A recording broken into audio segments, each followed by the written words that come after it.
Alors, je pensais dans la toute première phase d'organisation de ces journées, j'avais pensé avoir une intervention de quelqu'un venu d'Oudmourtie qui nous parle de l'Oudmourtie et ensuite de demander à une personne, à une chercheuse bessermane de nous parler des bessermans et à des Oudmourtes vivant hors d'Oudmourtie de nous parler de leurs groupes ethnographiques. C'est moi qui vais vous parler, vous donner une présentation générale de l'Oudmourtie. Et ensuite, nous aurons une Oudmourte du Tatarstan, Anna Simionova, qui est ici, qui nous parlera des Oudmourtes du Tatarstan et de leur culture particulière. Et Anna Baïdoulina, que je ne vois pas, qui est là, voilà, qui va nous parler des Oudmourtes du Bashkortostan. Et nous finirons cette première journée introductive par deux interventions, l'une un peu historique, qui nous donne un peu un éclairage de la position des Oudmourtes à la fin du XIXe siècle, et puis Ardo Lintop nous parlera des croyances Oudmourtes.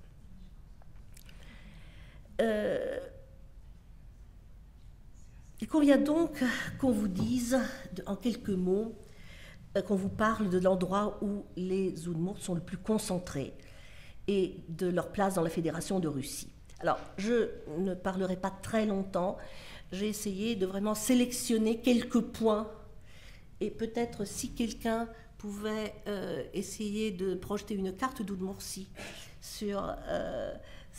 derrière moi, ce serait sans doute bienvenu. Alors, je commencerai par vous parler de la position géohistorique des Oudmourtes. Évidemment, je dois commencer par une précaution de langage, parce que je suis consciente, comme je pense beaucoup d'entre vous, qu'on ne peut pas parler, que la dimension de conscience nationale est historiquement enracinée, et on ne peut pas parler avant une certaine période historique de Oudmourtes, avant que cette problématique devienne d'actualité. Donc, vous m'excuserez, il m'arrivera de dire les Oudmourtes, là où j'aurais dû dire les ancêtres des Oudmourtes. Mais c'est vrai qu'on a tendance à simplifier et à parler rapidement, de même qu'on a tendance à dire les peuples finno-ougriens, alors qu'on pense les peuples parlant des langues finno-ougriennes, pour être extrêmement rigoureux.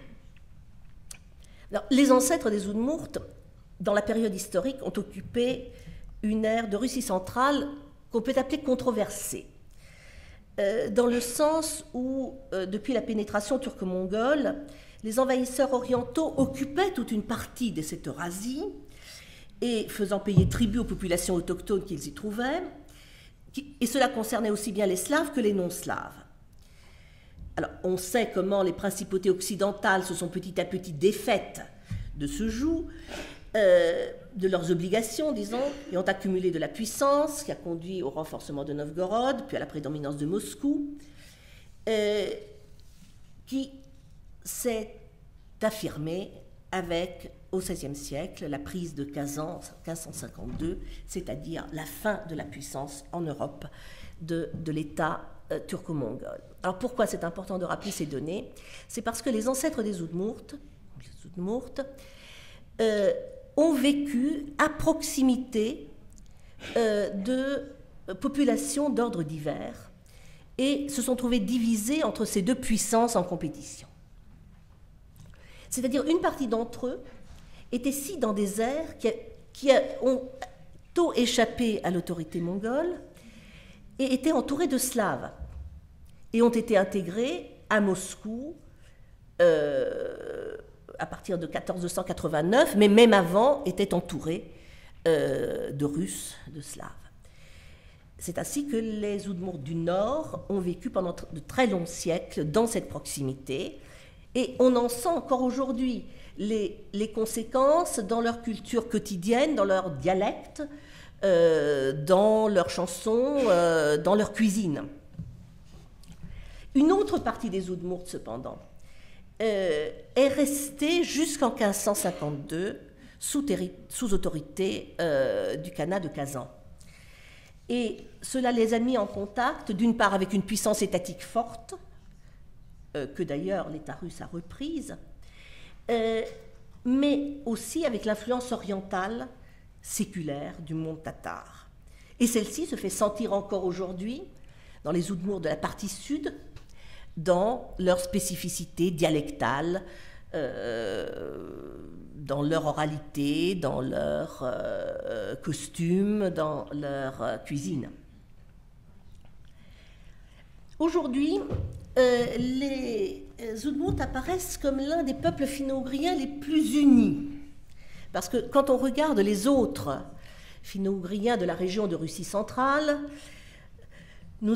ceux qu'on appelle les Mordes sont subdivisés en Erza, en Moksha, et avec les problèmes que nous connaissons aujourd'hui d'identité des uns et des autres. Les Komis, il y a un État Komi syrienne, mais il y a également des Permiaques qui ont une langue littéraire à part et qui sont séparés déjà géographiquement. Les maris, nous en avons parlé aux Journées Marie il y a 2 ans, avec les maris des collines et les maris des plaines. Pour les Udmurts, on n'a pas de canonisation de la division, disons. Il n'en reste pas moins qu'il y a des histoires différentes des communautés Udmurtes et que ces 4 derniers siècles, qui ont été évidemment marquants dans les 4 derniers siècles, les Udmurts ont été à l'intérieur de la Russie, représentent après tout une période relativement courte. Alors, deuxième point, les Udmurts sous pouvoir russe, puisqu'il va de soi que ces derniers siècles, l'influence principale, elle vient de l'État russe, qui, sous toutes ses formes historiques d'ailleurs, encercle de toutes parts les aires habitées par des Udmurts, et pas seulement par des Udmurts au XXe siècle, depuis le XXe siècle. Et c'est là une réalité avec laquelle les Udmurts ont appris à vivre. Cette influence est double. Parce que d'une part, elle est évidemment directement politique, puisque la Russie est un État qui gère ses territoires, qui exerce une autorité sur l'ensemble des populations qui vivent sur son territoire, mais aussi par le peuplement, parce qu'il n'y a pas de solution de continuité territoriale entre aires habitées principalement par les Russes et aires habitées par des non-Russes. Les migrations ont été nombreuses, les aires habitées à certains moments, surtout par des Udmurts, ont connu une migration de population qui a conduit à une coexistence étroite avec d'autres. Et ceci s'est accentué avec les migrations industrielles, tout particulièrement au XXe siècle, dans la période soviétique. Mais ces migrations s'étaient poursuivies déjà depuis quelques siècles jusque dans le monde paysan. L'un des éléments clés que je ne voudrais pas omettre pour comprendre la position du territoire Udmurt dans la Russie de ces derniers siècles est l'exploitation industrielle, qui a fait de ce territoire une aire d'importance stratégique, non seulement au niveau de la région, mais au niveau de la Russie tout entière. C'est au XVIIe siècle que les premières usines métallurgiques sont fondées au bord de l'Ige, et sous Catherine II, ces usines, ce complexe est déjà le 4e producteur d'armes de l'Empire. Et c'est une tradition qui se poursuit jusqu'au XXe, XXIe siècle, avec les productions de Kalachnikov. Tout le monde connaît le nom de Kalachnikov, qui est originaire d'Ijevsk, les missiles SS-20. Alors, production d'armes, évidemment, c'est un enjeu d'importance nationale pour la Fédération de Russie. Donc, le contrôle de ce territoire par le pouvoir central est essentiel. Et c'est un facteur que l'on ne peut pas ignorer, parce que c'est un facteur qui est en même temps la dimension stratégique de l'armement. Il y a le nombre d'emplois qui sont créés. C'est un élément qui compte dans le positionnement de l'Oudmourtie. Alors, quand est-ce qu'on peut commencer à parler réellement d'Oudmourtie, sans faire abus de langage? C'est avec la révolution de 1917 et ses conséquences, puisque il y a les événements phares et puis il y a leurs débouchés, leurs conséquences. Qu'en 1920, un territoire est attribué nominativement aux Oudmourtes. C'est une oblast autonome Oudmourte. Et avec la révolution d'octobre, alors je vais évidemment très vite, je vous présente la manière dont moi je synthétise un peu cette expérience historique, mais les bolcheviks qui ne contrôlent pas l'ensemble du territoire, ils mettront quelques années à le contrôler, en quête d'alliés, qu'ils vont chercher dans les catégories les moins susceptibles d'avoir de la sympathie pour le tsarisme. Et ces catégories, ben, il y en a différentes, les jeunes, les ouvriers évidemment, mais aussi les nationalités.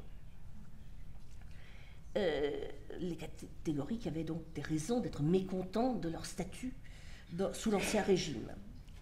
Et incontestablement, les intellectuels, les petites couches, petites au sens de minces, couches intellectuelles émergentes chez les nationalités, étaient particulièrement réceptives au discours bolchevique.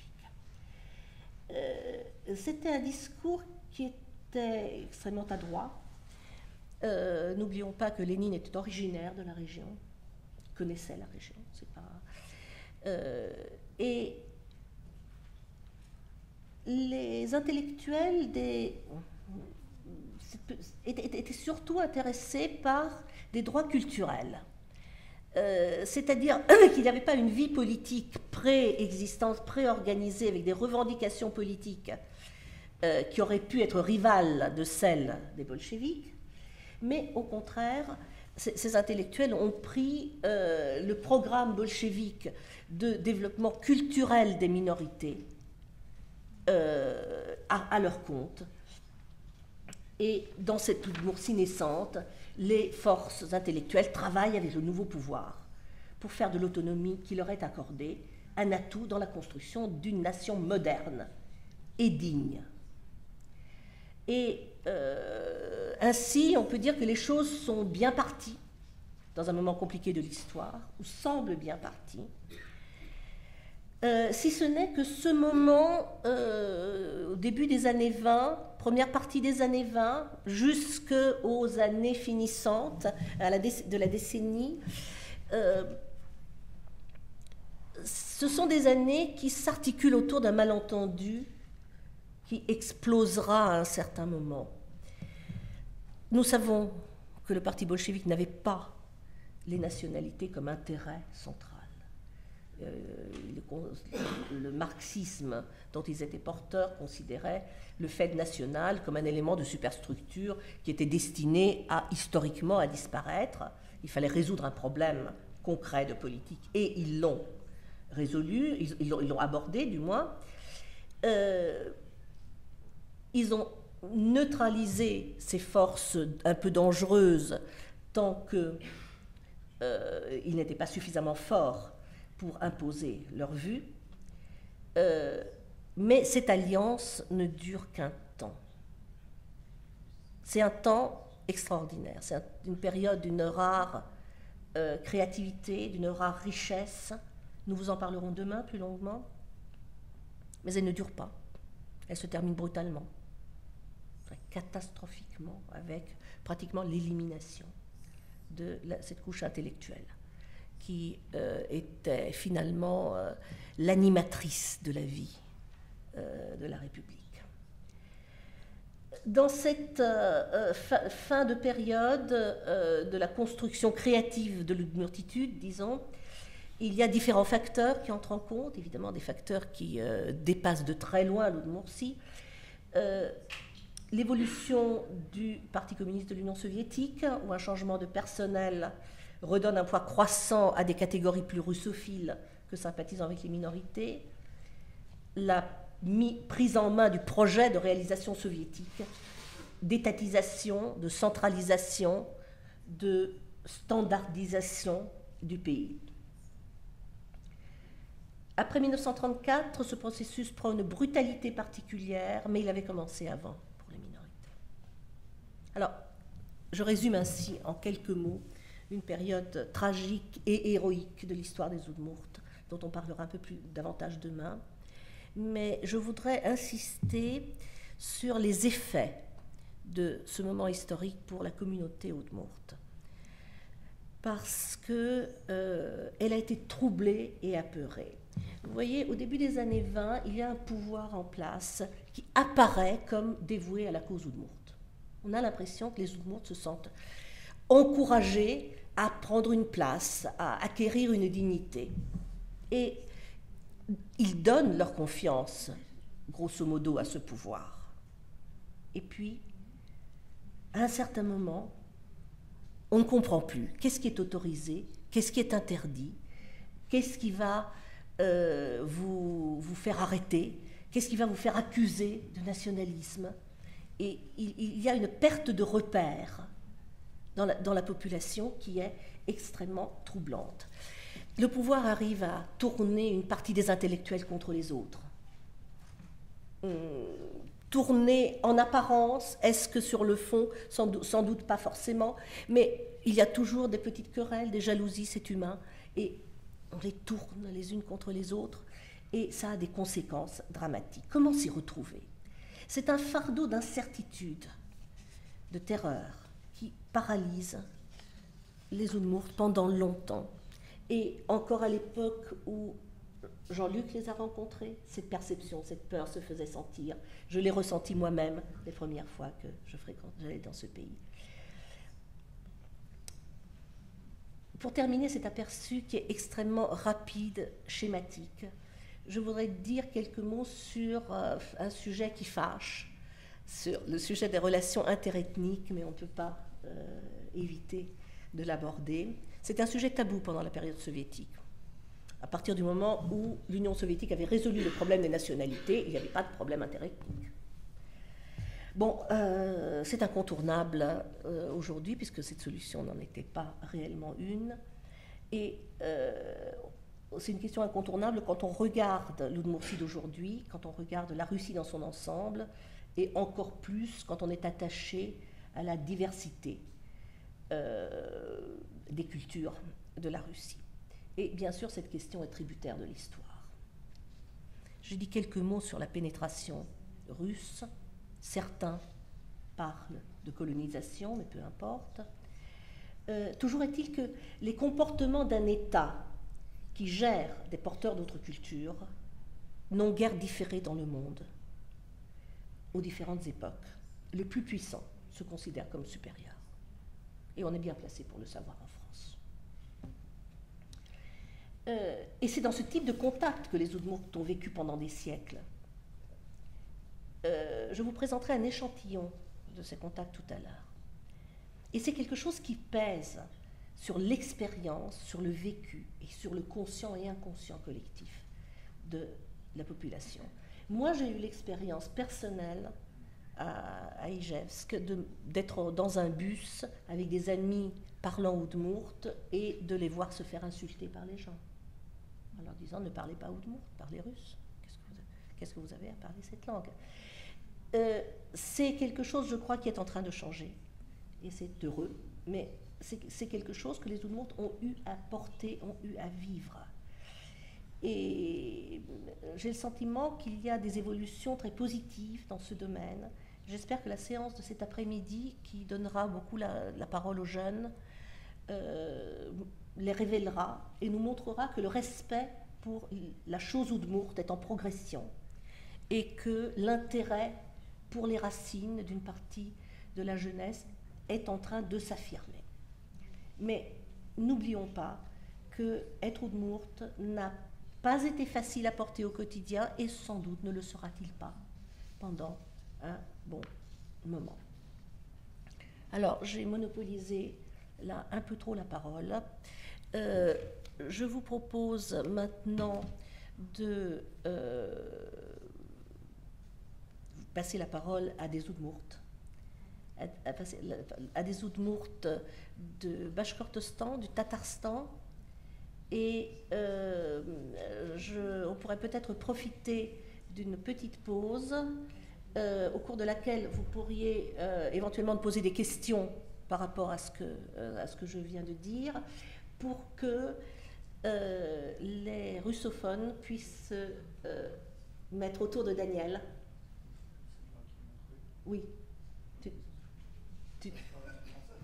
Donc elles parleront en udmurt et je traduirai en français, donc sur la base du français. D'accord. Значит, une petite minute, кому нужен перевод вот по-русски? Вот Даниэль Жвиблис там, пожалуйста, будьте вокруг него, он будет переводить синхронно то, что будет сказано.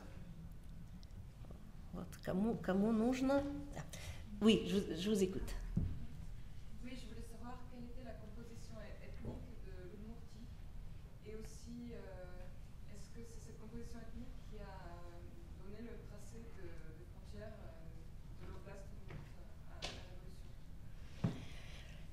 Alors, la composition ethnique de l'Udmurtie, on va en parler cet après-midi plus précisément avec Galina Nikitina qui va nous parler donc des Udmurts en Udmurtie.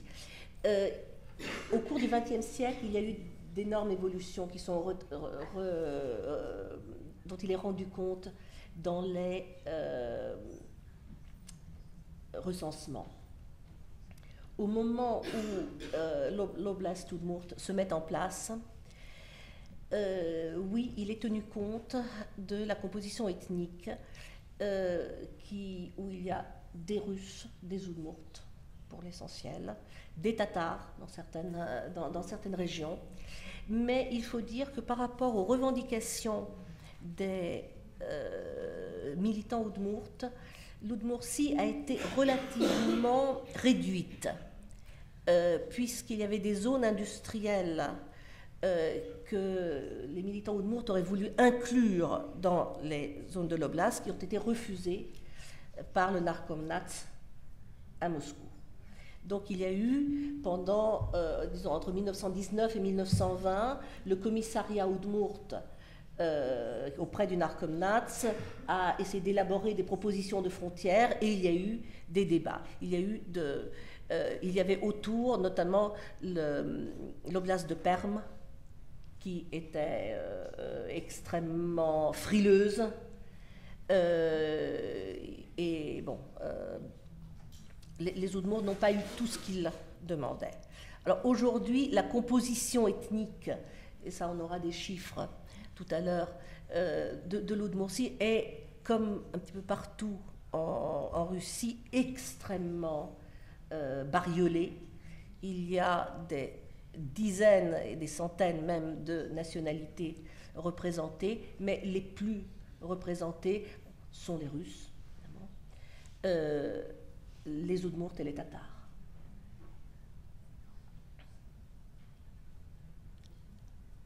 Est-ce que... Oui. Allez-y. Une deuxième question concernant la situation économique de l'Udmurtie. Vous dites que c'est un pôle industriel et de production d'armes. Est-ce que donc cette industrie est au bénéfice de la République d'Udmurtie ou bien du gouvernement fédéral? Gouvernement fédéral. Les armes, c'est au bénéfice du gouvernement fédéral. Mais bon, il y a du pétrole en Udmurtie. Ça, c'est le plus récent que la production métallurgique. Il y a du pétrole. Les Udmurts, eux, sont pour l'essentiel engagés dans l'agriculture. Ou plutôt sont très actifs dans l'agriculture. Galina nous parlera de la puissance des Kupros Udmurt qui permettent de maintenir de bons résultats au niveau agricole. Donc il y a un gros poids de l'agriculture et cette métallurgie lourde, pétrole, mais donc avec une très, très forte présence du gouvernement fédéral.